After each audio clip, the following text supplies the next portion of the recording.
There is a frenzy on the net.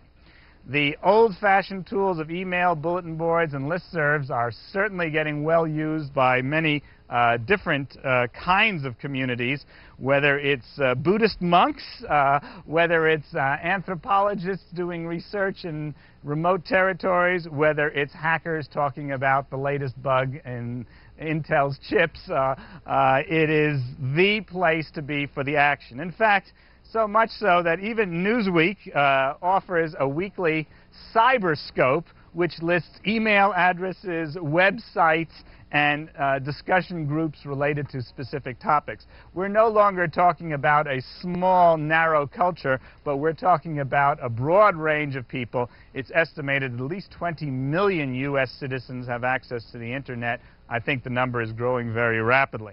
Other services, such as file transfer and Gopher, are popularly used. Certainly the most visible, dramatic one is Mosaic, whose growth is 11% per month in utilization. I cannot take that in every time I look and think about what that means.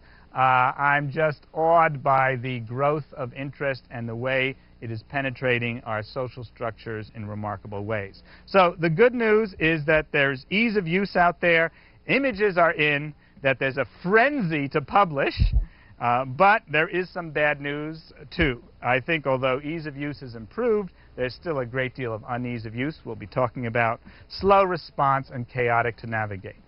To give you a little sample of what these look like, I've done a little net surfing of my own and want to show you a short little video that gives you an idea.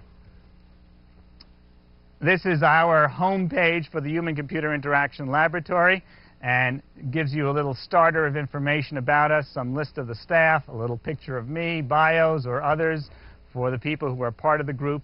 Of course, you can bounce back to the home page, scroll down, find out further information about our projects and about the research efforts and the contracts we have, as well as the lighter side of the group. Here we are doing a little research on tree structures that shows you some of our time. Another site you might want to visit is the White House, which about a month ago became one of the more popular places to visit. You can take information about the executive branch, find out about the White House office or the President's cabinet, and select information and see the cabinet branches.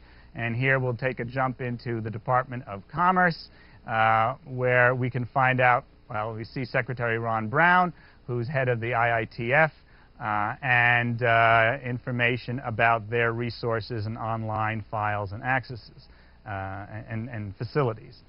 We go back now to the White House homepage and take a little tour of, well, information about the White House. There's even sound. You can get a little verbal introduction. And we can take a tour of the White House, which shows some very nice pictures of interiors.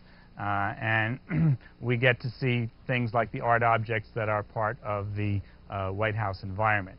I did that on videotape because if I tried to do that live, it would have taken about 20 minutes to do all of that cruising. So while there's great opportunities about what's out there, the slow response can be an irritation, and finding what you want can be difficult, okay? There's still a challenge, and that's the central theme of my session for the remaining hour about